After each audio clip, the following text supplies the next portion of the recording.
So thanks everyone again for being here.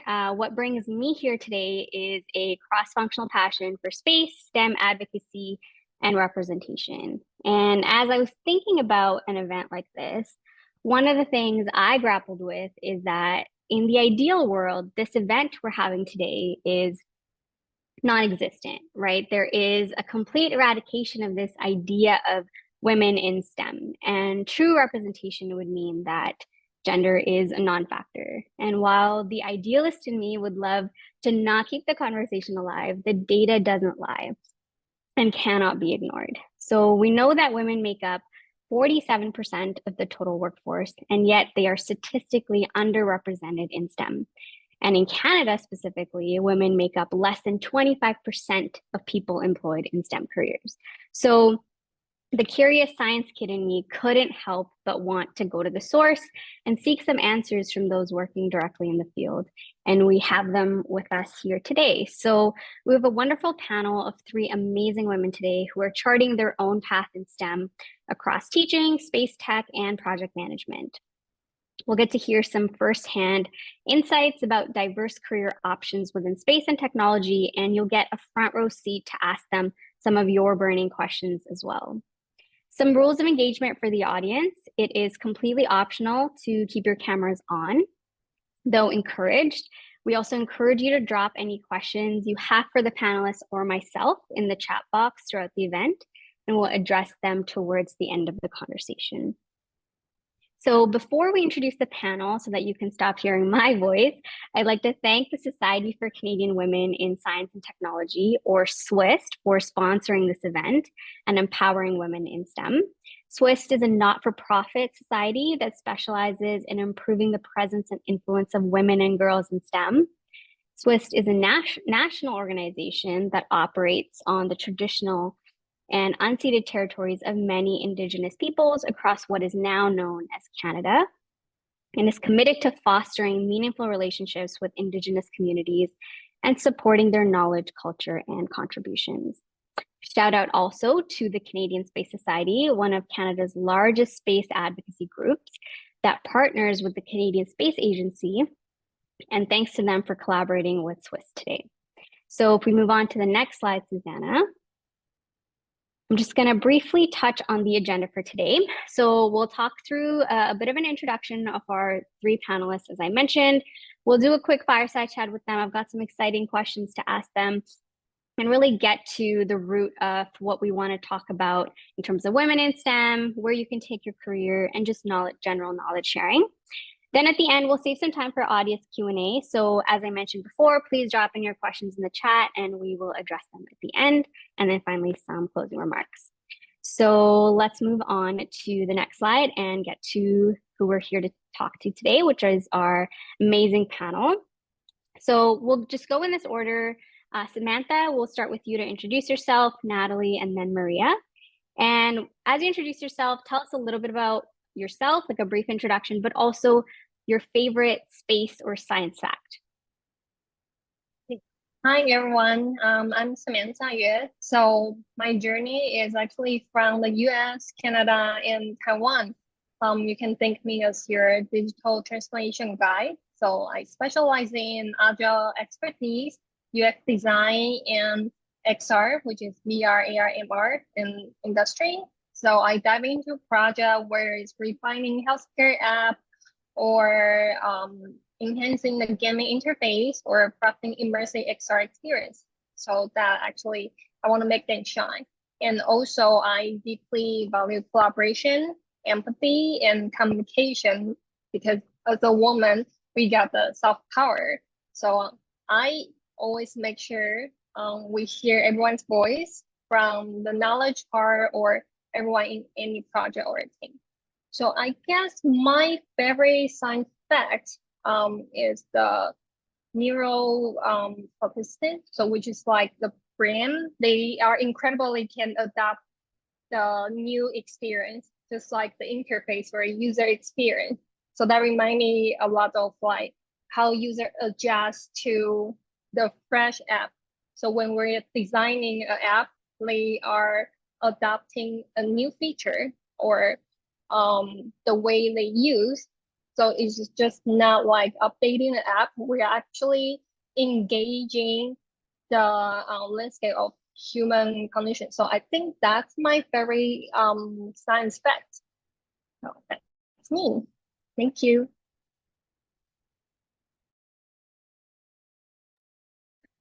Hi, everyone. My name is Natalie Cook.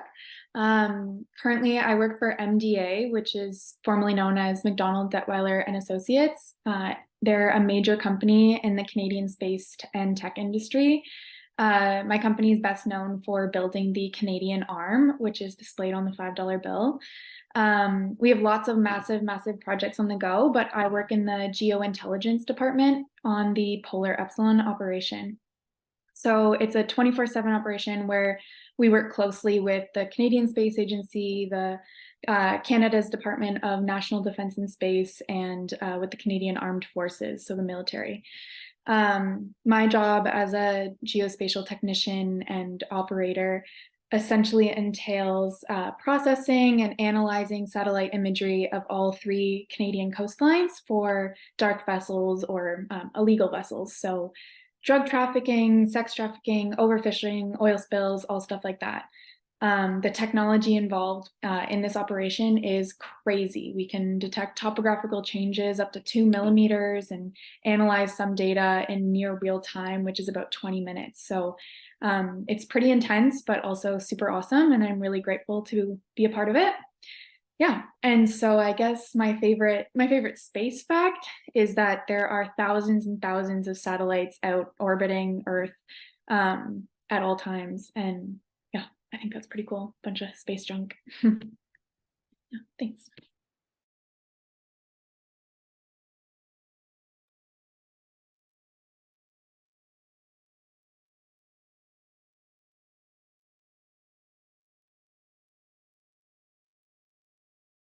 My name is Maria Nickel. I am a grade 7 and 8 science teacher. I also teach grade 7 and 8 STEM option for the students at my school.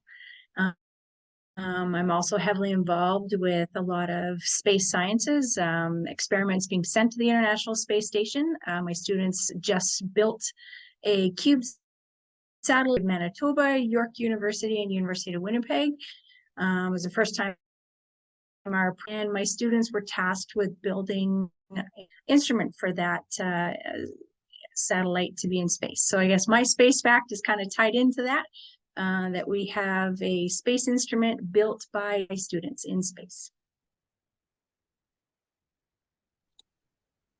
That's awesome. Thank you so much, Samantha, Natalie, and Maria. We're going to get to know you guys a little bit more throughout this conversation, but I think it's so cool how each of you are doing something so different. And it's like within your own domain, you're trying to make an impact and trying to focus on, space and STEM, and that's what we're going to dive into now. So I think the best way to have this conversation is through storytelling. So I'd like to start off by asking you about your career story. How did you end up in the role that you're currently in? And were there any intentional career design strategy you used to end up here? Were there any roadblocks that you encountered that then propelled you forward? So let's start with Natalie. I'd love to know more about your career story and how you actually ended up at MDA. Yeah, so MDA, all the projects are pretty confidential and classified. And so when they're looking for new employees, their postings are super bare bones. And so they were just really looking for anyone that had GIS certifications and any sort of coding like Python. And that's about it. So honestly, I found it on Indeed and then I applied and got it that way. Some of my background was I have a degree in geography and environmental science, and then my GIS certifications and specialties. So with that, there's been lots of different roadblocks. There's tons of roadblocks along the way. But one in particular, not necessarily a roadblock, but rather perhaps a career shock, was when you say you gave us the stats before that tech is primarily occupied by men. That's so true. I am the only woman that works full-time on site, and I'm also the youngest out of everyone. So Yeah, there are going to be many roadblocks along the way. So it's more of when you're entering the career field, it's just a new way of thinking that you have to go about it. In order to succeed, the current reality is that you have to fit in. So when you're the only woman, new conversations have to emerge. So for example, you get your own bathroom, you get your own change room. The operation I work on is 24/7. So I do 12-hour day shifts and 12-hour night shifts. So that's a whole other conversation about safety and comfortability in the workplace when you're alone at night with just a handful of men. Career shock. So the general conversation at my workplace, I'd say 65 to 75% of the time is about sports. So if you don't know anything about sports, then 65% to 75% of the time, you won't be able to participate in any of those conversations, which means all your other coworkers are getting along and building relationships while you might be off to the side, doing your work quietly. Sports is obviously just an example, but the reality is that it is currently male dominated, and so their personal interests are going to take some precedence. All to say, I quickly have had to learn a balance of professionalism and camaraderie, I would suppose you would say. Yeah, like I've said, I'm the youngest and the only female, so I stick out, period. That's the situation. So to help myself and my future, I've focused on patience, lots and lots of patience, and openness to learn, or rather openness to expressing interest in their interests. So it's a bit of a learning curve, but it's more than achievable. And so that's kind of like a roadblock or a career shock that I've had, for sure. That's super insightful. And it's awesome that you reflected so much on your own journey, Natalie, and sort of how you're trying to navigate it. I'd love to hear, like, in the future, what sort of strategies you found too useful. Because I know you're like really new, in this kind of like MDA world. So you're probably still navigating all that. And I think in such a short time, you've kind of developed all these insight about yourself, but also about the industry. So I think that's super cool. One thing that you touched on, which is probably rings true for a lot of women in like different industries as well, is this aspect of probably like loneliness, right? You feel isolation since you're the only one. And it's also like you said, it's key for relationship building, which is necessary in all jobs. So I thought that was a really interesting point you made. And so I'd like to ask Maria, like now let's go to you and see like how much of what Natalie said resonates with you in the classroom, with other interactions that you've had with other women in STEM. What's been your experience and your career story from that lens? From that lens, I would say it's kind of a bit varied, depending on the situations come up. To females in the profession, but you also have the males in the profession, usually in admin. So you run into sometimes well, you're the teacher's room, but I'm the male in charge, and what I like important than what you're doing in the classrooms. So what goes? So there's that bare navigation and the communication piece to try and highlight to your male administrator, that what you have to offer is valuable and that it's going to benefit the kids in their STEM journey as they continue on to develop their career paths, whether it's being in engineering, being in math, being in art, and in that STEM capacity. So there has been some of those challenges for me. I have been fortunate that I've had some male administrators, like my current administrator is absolutely fantastic. He understands what I through and how important 21st century skill STEM can do for kids. And so he's been really supportive in trying to make sure that my students have, in order to learn and the best STEM kid they can be. I would say some of the other barriers that I've had to getting into the teaching profession. I was a student and athletic therapist, so came from my student block. I was asked to be with the Atlanta Braves to work as a trainer at spring training. Never had a female before. So I was balancing my training as a teacher, but also my training as a aesthetic therapist and working in a male dominated facilities. So we had signs all over the place in the training room. Please make sure you're covered up because it's a training room in a male baseball facility. So sometimes they didn't have, because it was all males. Because they'd come from the training, they'd come from the ball club where they came off from the game, and then they come straight into the training room, the towel. So then they learned very quickly that we have females in the building, and you had to, and so it was trying to navigate. I have a skill in medical sciences, and I'm here to help trainer. And I'm here to, help with your injuries and to get you back onto the playing field. And we had that kind of gender barrier. You're a female, I'm a male. I don't necessarily, I'm going to test you to see if I can trust you. So I had a situation where one of the players was teasing me, and he said, can you go pick up a box of knuckleballs? Now, we had a 15-hour day. I was really tired, and I, you're just kind of in robot mode. I went to try and grab the box. Oh my gosh, he got me. And so the player was laughing, and I said, you know what, I'm going to get you. And he just said, yeah, sure you will. So the next day, I actually saw him in the training room again. I ran up to him, and I had a baseball. I had a bunch of tape around it, like the rings, and I put a bunch of things stuck on it. And I went up and said, here's your knuckleball. And he starts laughing, and he said, I'm going to keep this in my bag for good luck. And he goes, you've got a good sense of humor. I didn't think you'd get it. And I said, I knew what it was. I was just tired. And so then that kind of broke the ice with the male in the room. And then they started to me for their treatments for their injuries and get to play. So sometimes humor and taking a step back and being gentle help bring forth that trust. So that camaraderie, you can start building some of that.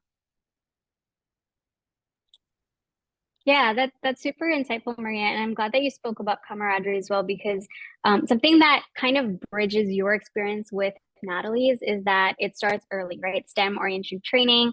I'm sure you're noticing in the classroom that having that precedent set from an early age would have benefited like someone like Natalie, right? And maybe she was in an environment which was very STEM friendly to women, and yet still, years later, she's still encountering like the same issues in the workforce. So, Maria, I have a side question for you, if you don't mind answering. Like in your classroom, when you work with like both male and female students, how does the gender balance look like with respect to like a STEM oriented curriculum?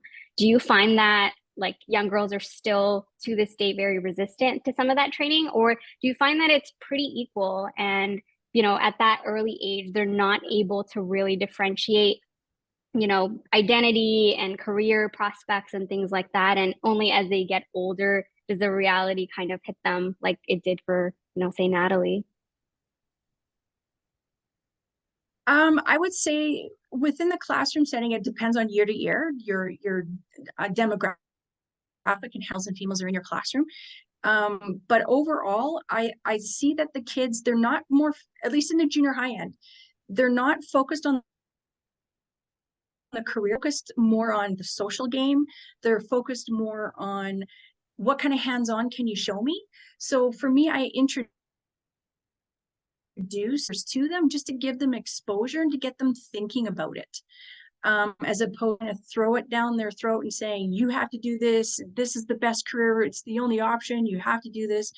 I try and do it more through exposure, through the hands-on activity I do with them. And I find that since the kids have been coming to me, especially the females, they're now starting to get excited about STEM. And we had 120 kids apply for the STEM option course that I do, and we only have 24 spots.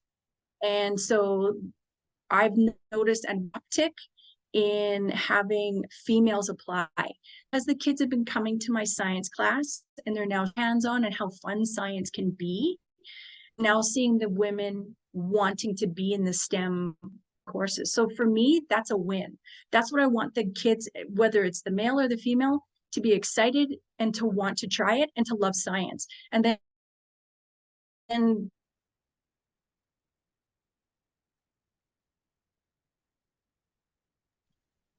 Awesome. That's perfect. Samantha, I'd like to ask you the same question that we posed to Natalie and Maria is what has sort of been your experience? Do you find that across the board it's similar in tech as well? Because you're in a slightly different industry than Natalie and Maria. And for you, do you find that like your coworkers generally, again, male-dominated industry, and you've had to really face a lot of roadblocks becoming the project manager that you are? Yeah, actually, for my experience, I worked for different tech company before, and as a project manager, all my team member, if I have 6 team member, including me, then there are 5 of them are men. So I have to listen to all of them, and they all have their own thoughts. So sometimes we have to use my soft skill. So I think this is the power that woman has as well, to understand and empathy what they're thinking and make sure we all understand what we're talking about. But sometimes the environment is really different. For example, when I moved back to Taiwan 2 years ago, now I'm back to Canada. The working environment is really different. As an Asian woman in the society, they always think, oh, okay, why do I have to listen to the woman? That kind of stuff. But later on, I use different skill, for example, ice breaking or like team building. For example, every Friday, I invite my team member to like hang out. We go happy hour, and then making sure we understand what we're talking about. And we don't really talk about that much related to work, but I try to understand what they're thinking, why they have different opinions, and why they are against with my idea as well. So I think that really helped for communication. I think communication is the biggest challenge as a woman who in the society like, oh, why do I have to listen to you, or what's the volume? Things like that. So I spent a lot of time to listen and communicate with them to make sure they understand my opinion is important as well. Like you're not the only one important in the room. We are all equal and we are all important. So yeah, I spend a lot of time to do those kind of activity for my career. Yeah, using empathy as an asset definitely sounds like a good game plan in the workforce. The next thing I want to ask the three of you is, in the beginning, I'd mentioned that less than 25% of the, females are in the part of the STEM workforce in Canada. And so I'd like to know, what does representation in STEM actually mean to you? Because we know that there is a gap in the market, right? That is pretty evident. But how do we go about tactically closing that gap? Because these are theoretical conversations that we can have forever. But what do we as people in the workforce, as males or females, or anyone in general, even gender agnostic, what can we tactically do to start closing that gap? There's so much conversation about STEM education, of course, like getting more women into STEM, making it appealing, lowering the barrier to entry for young girls to start learning some of these things. But aside from that, that movement is already happening. But what do you guys think we can do tactically, maybe on a day-to-day basis, and something that the audience can take away as well? And how can we start closing this gap? So I'll pass this over back to Natalie to try to answer this question.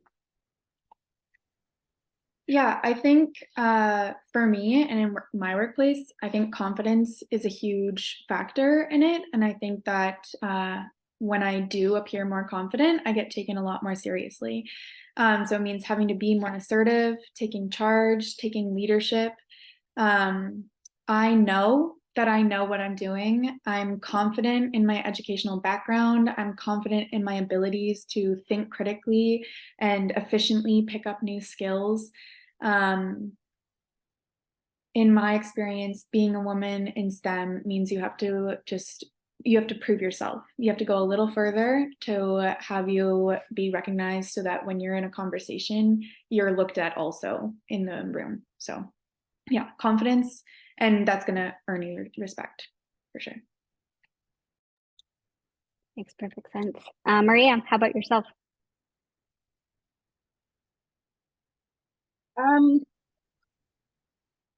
First, Natalie had to say about confidence, portraying yourself and dress that shows that you belong, and that you belong at whatever you have to say matters just as much as the males in the building. And your training, always be cognizant of your training and continuing to learn, which will build your setup so that you still have a seat at the table, and that they can't say to you, well, you don't have the skills. Well, yes, I do. I have, all of these certificates behind my name. I have all these training courses behind my name, showing them that you have the same as them, and that confidence will come through when you show that you have language, you have the talk.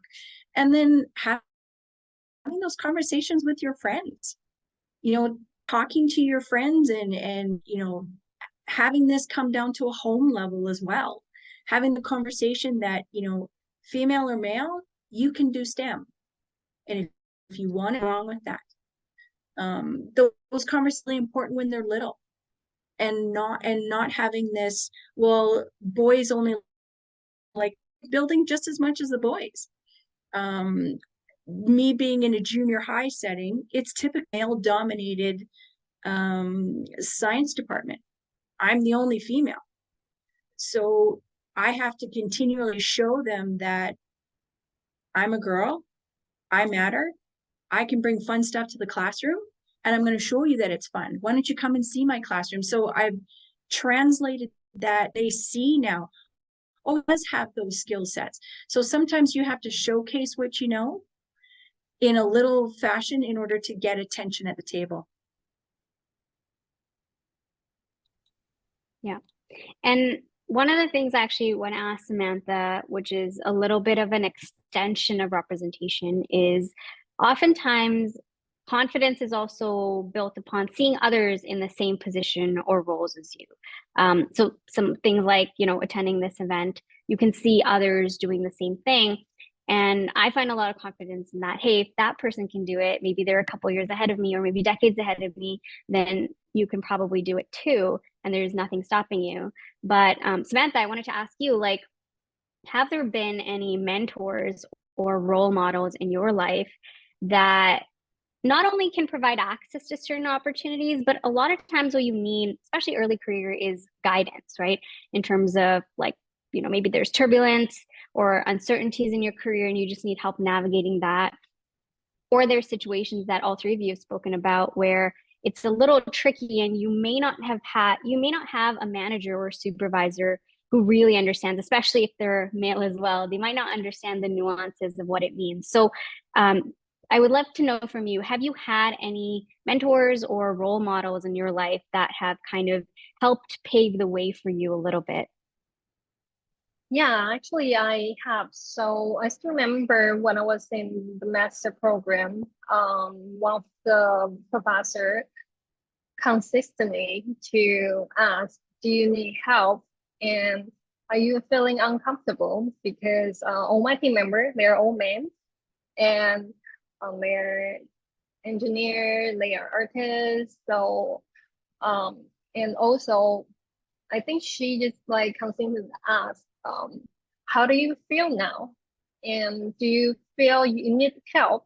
So that actually helped me a lot to think. And she also asked me about, do you think there's anything that, or like, do you think your voice has been heard? There's people hearing what you're talking about. Can you improve it, or how do you get them to listen? That's one thing that they keep asking me. So later on, when I starting my career, I joined the company where it's like everyone, they are mostly, I mean, I think there are 20 people. There's a startup company, 20 people, and then there are only 4 women there. So whenever we're talking about um, different topic, I was really lucky. One of the advisor, she's a woman as well. She always stand up and then saying like, "No, you have to listen to me. You have to listen." So that's the thing that she keeps saying. So I learned something like when people are not listening to you, you kind of like guessing they're listening or not, or like asking them to repeating what you're talking about. So she like I got a lot of mentor, and also I think like I want to reflect from Nelly and Maria. Learning is one of the things. It's really important. Showing that you have the ability, you have the knowledge. You are not maybe you got more knowledge. So they should like we're all equal, we're all the same. So usually what um,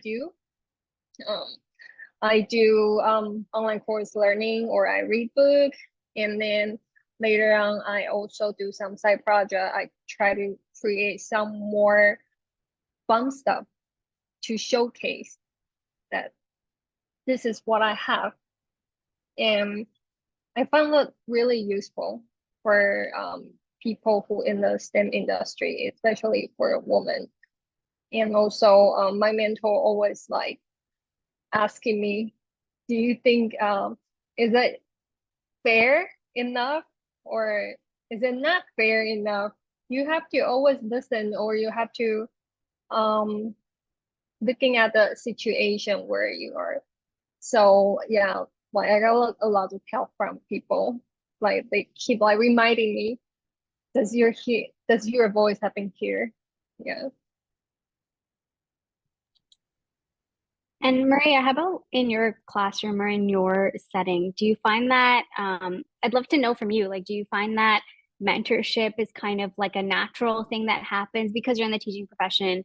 Do you find that, like, maybe you're not like you're a part of, the mentorship group for the students, but do you find that like students would find a lot of value if they were maybe paired up with like senior students or industry professionals in a mentorship capacity to kind of guide their path a little better? I'd love to know in the education system how that can be implemented.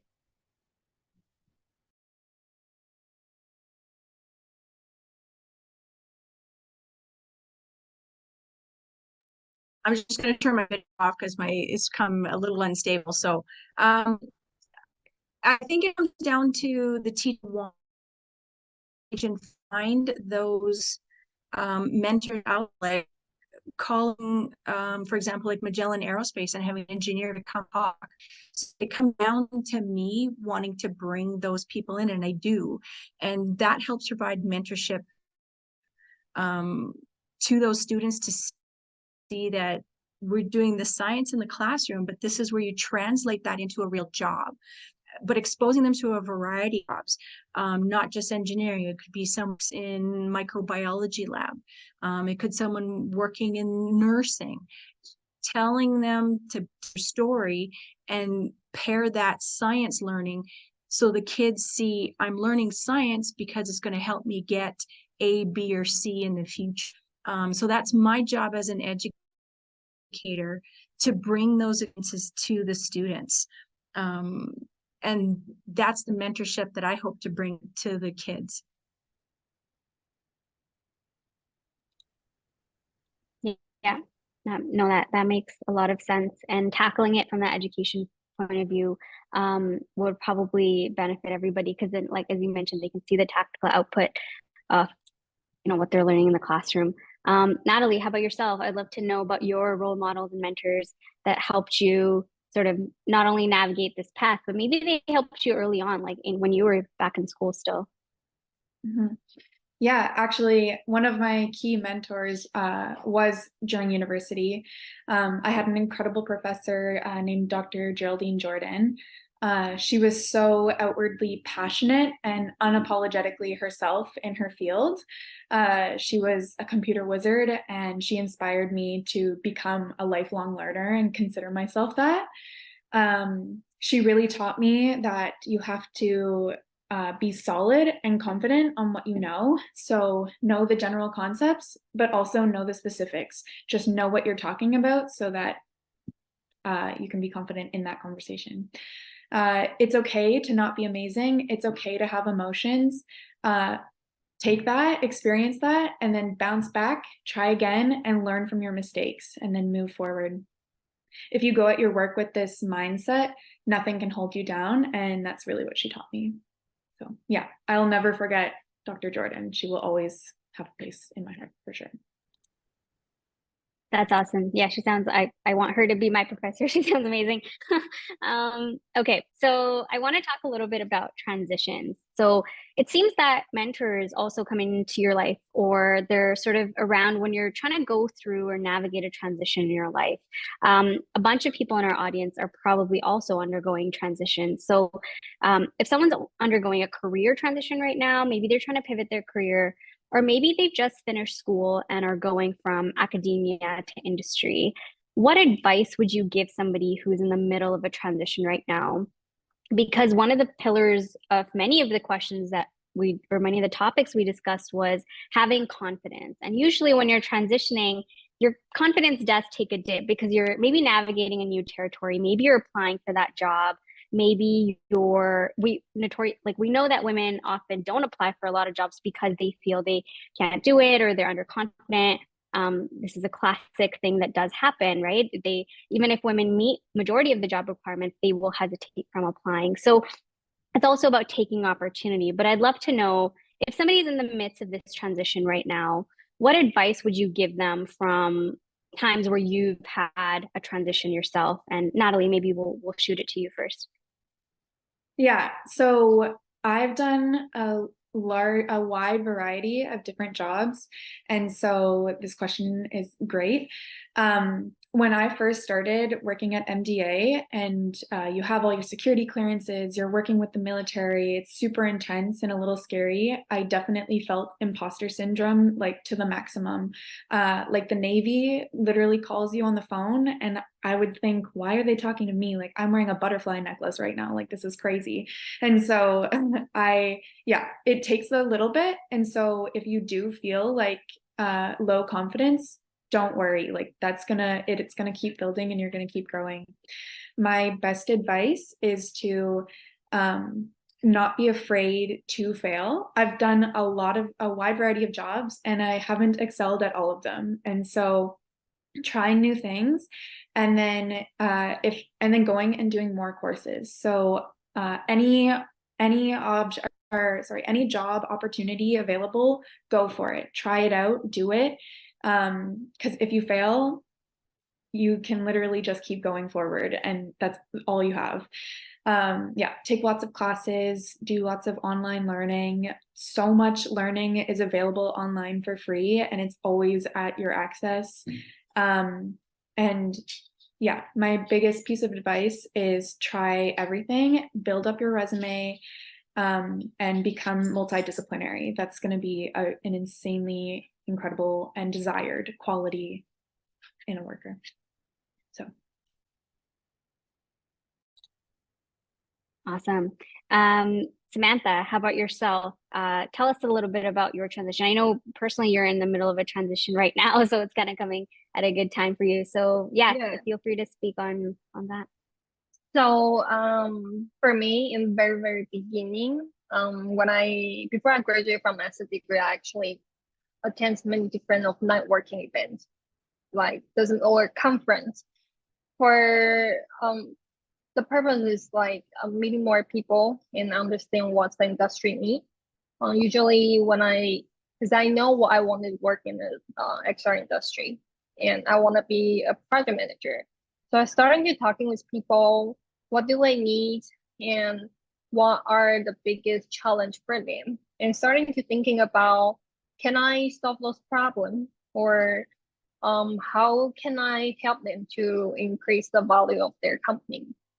And later on, I kind of like understanding what I can do. So actually, when I graduated from my master degree, I got the first job. I met my advisor. It's actually from the conference. She just like, oh, I saw you were volunteering, and you want to come to my company to have an interview. So I got a job. I was really lucky to have the opportunity. And later on, I got married and I decided to move back to Taiwan. As I mentioned before, the work environment is really different. Like I wasn't just like switching the countries. I also have to dive into complete different work culture. So the Canadian work environment, which is different with Taiwanese in so many ways.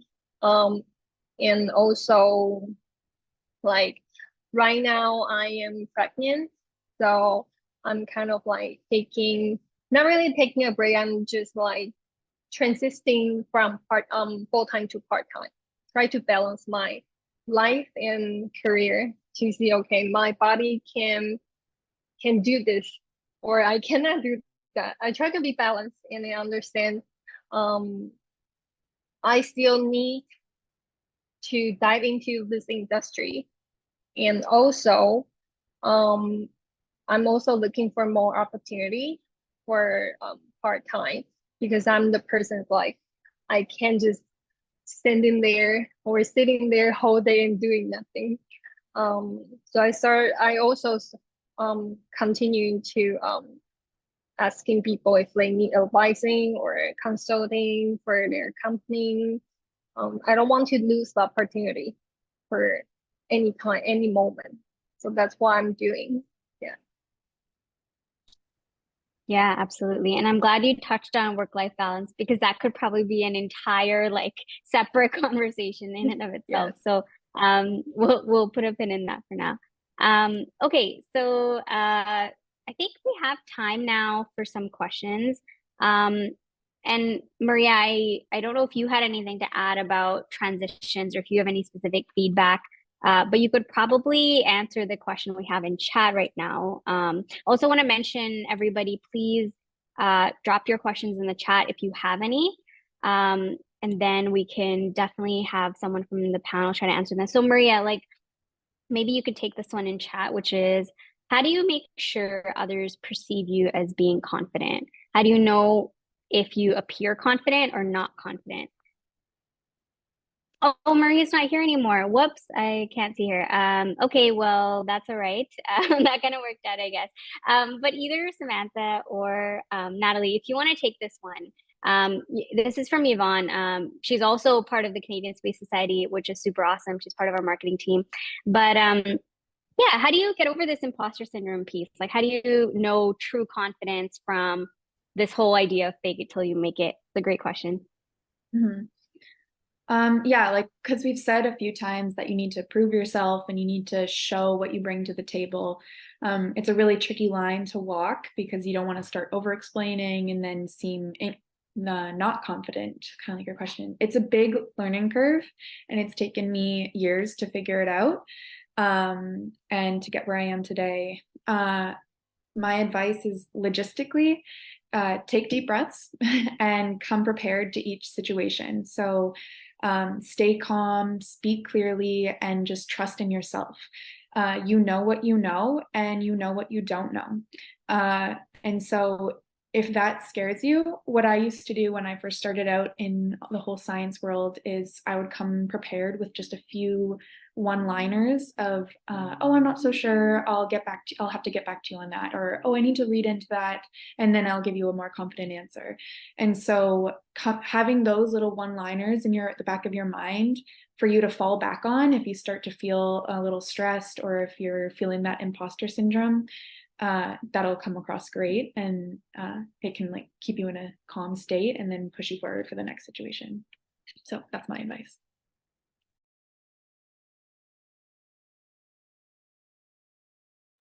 Oops, I'm talking on mute. Okay, that's really great advice, Natalie. Thanks a lot. There's another follow-up question for you. Can you talk a little bit more about what kind of projects you have worked on? Yeah, so I've done a lot of different research projects. So a lot of them were involved with environmental science stuff, so lots of climate change research. So I've done work with the city of Burnaby, for example, on climate change resiliency and stuff like that. I've done lots of research projects on dendrochronology and trees, but also lots on mapping. And creating websites for different companies and organizations. Basically, any job opportunity that I hear of, I say, oh yeah, I can do that. And then I jump into it and learn as I go. And then that helps build my resume. During university, I TA'd a lot of classes, and that is learning experience to the max. So if you ever have the opportunity to TA a class or help out with a professor with any of their research projects, go for that 100%. Yeah, lots of different projects and lots of different work experience. So I've done anything, you name it. I've worked in a lot of different industries, and it's all pushed me towards this today.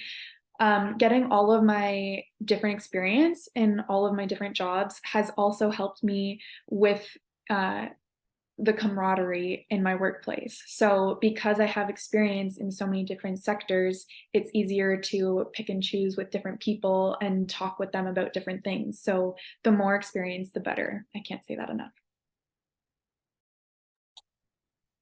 And I think what's kind of cool that you touched on a couple times today, Natalie, was like confidence is almost cyclical, right?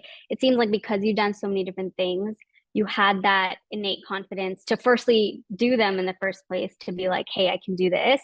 And then it sort of became this feedback loop where once you did it, you're like, hey, there's another thing I can do. And it kind of like builds on. So to answer Yvonne's question about true confidence, it's almost like it's innate at first, and then you also build it through doing things that you're uncomfortable with. So I think that's super cool. We have a question from Shreya in chat. On a similar note, how do you ask questions in situations where you feel like you already stand out? So in Natalie's case, for example, she's the youngest and only woman in the group. Sometimes you actually don't know what you're doing and have to learn on the go. What is your self-talk / philosophy to feel comfortable doing that? Yeah, I think don't be embarrassed also. So one of the jobs that I got hired for a couple years ago, my employer knew that I wasn't in that field. So I was a land surveyor for a bit.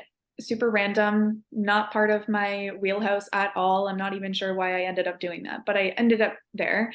And my employer knew that that was not my background and not really any of my goals either. And so, yeah, don't be embarrassed also to ask questions, but what I would normally do is just remember those questions and then go and talk to someone after.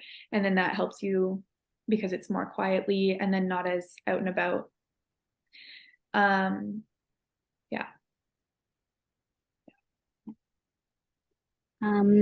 Julia has another a great question as well, which I think is it almost ties back. All of these questions are kind of on the same tangent too, right? Because it's talking about confidence. Okay, I don't have experience in this, so where am I getting that confidence from? And so Julia's asking, do you have recommendations for how to transition into a field if you don't have as much technical experience? And a lot of times that can, I'm assuming, lead to a lot of underconfidence for some people, and especially in women, like as I mentioned, hesitancy to apply for those positions and things like that. So how do you recommend people navigate that transition if they actually don't have experience? Yeah.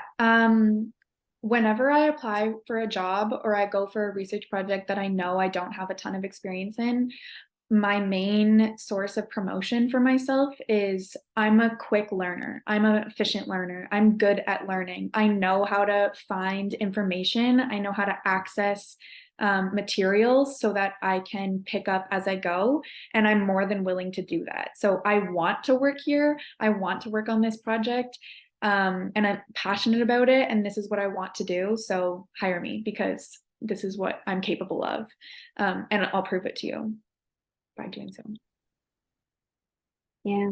And another thing I'll add to that as well is focusing on transferable skills, right? So just because you don't have experience in a very specific thing, you probably have a lot of experience in another domain.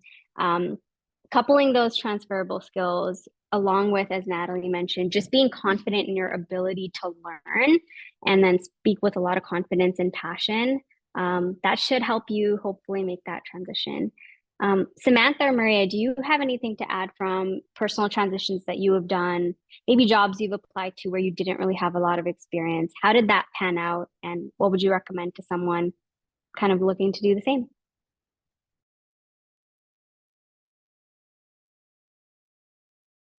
Yeah, I applied for a job in a division that was for a teacher.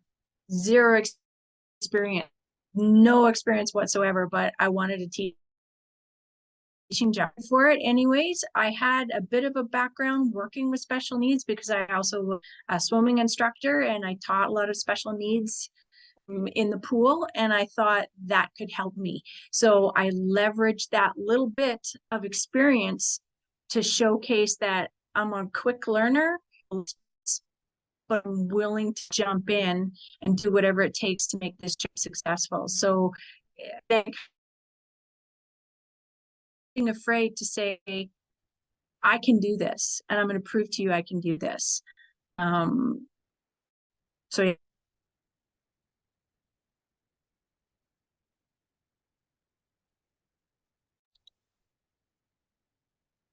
Samantha, do you have anything to add about navigating transitions without technical experience? Yeah, so for my experience, I'm actually, I don't know if you guys familiar with design sprint. So we just like kind of like rapid prototyping, and I facilitate different design sprint workshop before. And for me, I don't have knowledge. For example, I'm not a doctor. I don't have a medical background, or I am not familiar with material. So for me to access, I usually do a lot of research. I read a lot, and then I watch a lot of video, and later on, I talk to different expertise to making sure I understand what they're talking about. And being a facilitator, usually we will have expertise section. So which is like we invite different expert to in the room, everyone sitting in the same room, and then share what they're thinking and what's the current situation, what's the challenge right now. So during the process, I actually learned a lot. For me, just like consistently to learn and read, and then just like Nelly and Maria say, we just prove like we can learn really quickly and efficient, because that like efficiency is most company what they want, right? They don't want to hire a person. They work really slow without any result or progress. So that's usually what I do. I hope that answered the question. Yeah.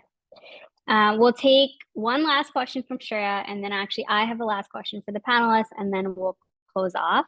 You guys are welcome, by the way, to send your questions through even after the event is done. You could send them through to either the CSS email or the SCWIST email, and we can pass them along to our panelists. But from Shreya, we have, what are the strategies you use to be a quick and efficient learner? For each of your particular fields, could you tell us what learning something new related to that field would look like? I'll shoot this over maybe back to Natalie. Yeah, my personal primary go-to for learning something new is watching a video about it. That's the way that I learn the best. And then being a TA for so many different courses, the best thing that I learned is you don't know something unless you can teach it to someone. And so, or like explain it to someone else. And so that's always my go-to. I grab a friend and then talk through it. And then the gaps that I'm not sure, or if they start looking confused, then I know I have to go back and hit the books again and then reread and then know what I'm talking about. So and then with my job, a lot of the information is classified and confidential. And so then I have a couple coworkers who are really great and non-judgmental. And so then we can talk through it there. And that's really great, having some people on your side. Perfect. So that's all we have for audience questions. I have one last question for the panelists before we close off. So I want to end on a bit of a high note or a positive note and talk about what are your hopes for the future? What are your hopes for, that's a loaded question, but what are your hopes for women in STEM in the future? How do you feel about the way that people working in STEM right now, men and women both, how do you feel about the landscapes of things? Are you hopeful? Are you positive? Are you optimistic about us closing that gap? Less than 25%. Hopefully that number hits people in the face and they're like, wow, that is a huge gap we have to close. How do you feel about the future as we try to close that gap?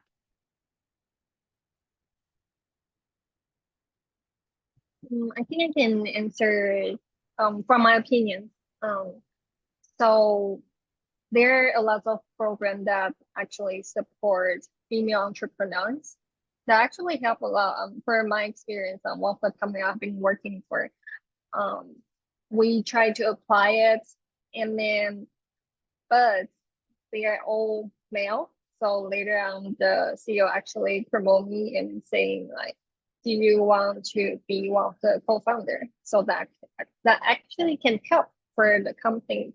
And also, I'm an entrepreneur as well, and I know a lot of programs they want the equal number for men and female.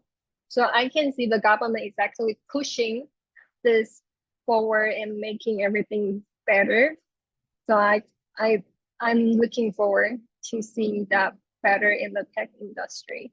And women are standing up right now. We talk a lot, talk about our thoughts. We share our opinions. It's not like before, but usually people doesn't share about their opinion. But right now, we all have our own right to say what we want to say, right?